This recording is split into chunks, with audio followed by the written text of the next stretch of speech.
opens doors for children to help them pass from school into the adult world, a place of work, culture, intellectual activity, and human involvement. The future of our nation depends on giving our children a complete education, and that includes music. This is a quote from our 38th President, Gerald Ford. As someone who's been taking music classes since the 4th grade, I am a strong advocate for the presence and encouragement of music education in all of our schools.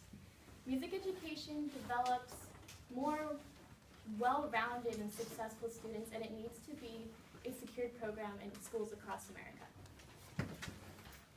As the years have gone by, more and more schools have been losing their music programs, and this is a really big issue. The biggest argument that music education adversaries have is that it's not worth the time and the money that it takes to keep these programs alive. It doesn't teach students any practical skills like reading or writing. But honestly, it's completely wrong. Music is too enriching. There's so many great researches and reports about it that just prove how wrong this is.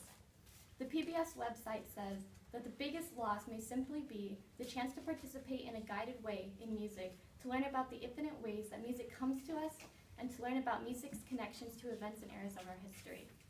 Music education gives students a chance to connect with themselves on a really deep level, and also connect with the world around them and with history. It teaches people.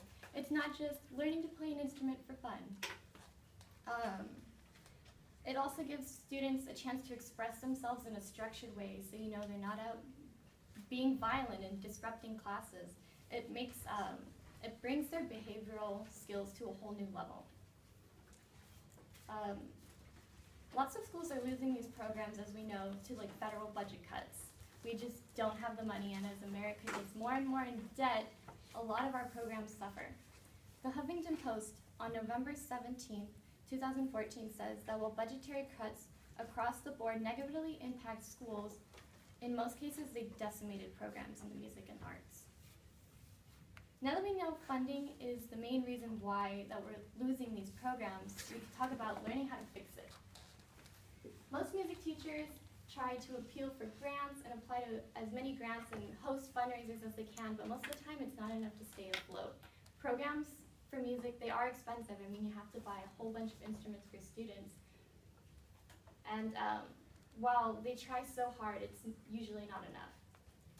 There's arguments that say core teachers, like math teachers, English teachers, should start including music somehow into their daily classes. But most of them don't have the effort, and like I said earlier, they don't see the value in it.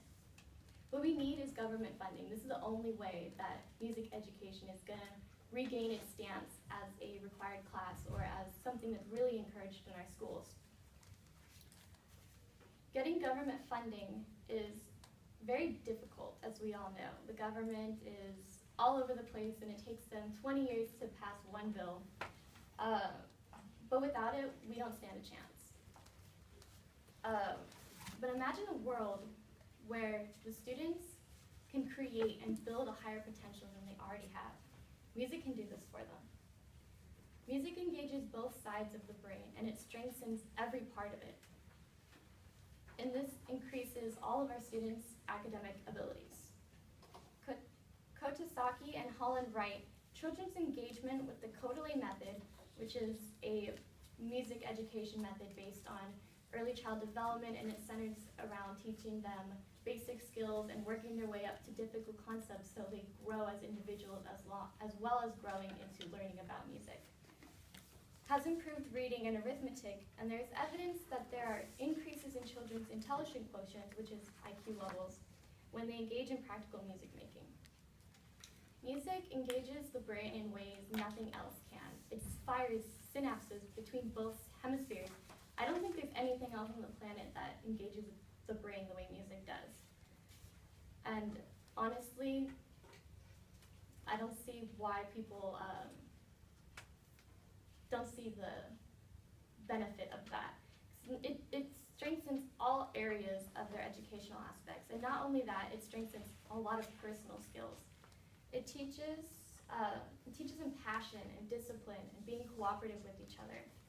Jay Poopy writes, it was found that the Kotelé-based method for based music education had a clear effect on the development of creativity and personality. Being part of a music program makes you something more. It teaches you so many things. Like I said, it teaches you how to be passionate about something, how to get into the music and communicate to someone what you want to feel. It teaches them discipline, because like everything in music, you're following a set of instructions that's on the page. And like I said earlier, it gives them something to express themselves with in way words can't.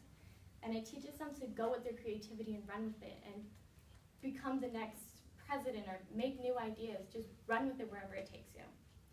And for me, and I know like many others, it becomes a home. It becomes a group of friends where when you don't have a stable environment. And music bonds people from performer to audience, that connection that you want to make to like express what you want the audience to feel, and from performer to performer as well. When you create something together, you bond together, and that's something that no one should miss out on. It's one of the most enriching experiences I've ever experienced. We can't let our students, the future of our country, miss out on this. As Ford said, the nation depends on us providing a complete education for our students, and that needs to include music.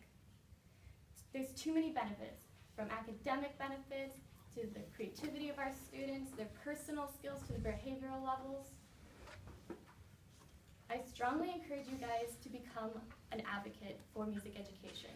Call your senators, demand that they pledge their advocacy for music education, and that they demand that they pledge their advocacy for legislation that'll bring music back to the schools. An investment in our music programs is an investment in our country's future. We need to take the time to save the music programs and amazing kids that keep on disappearing.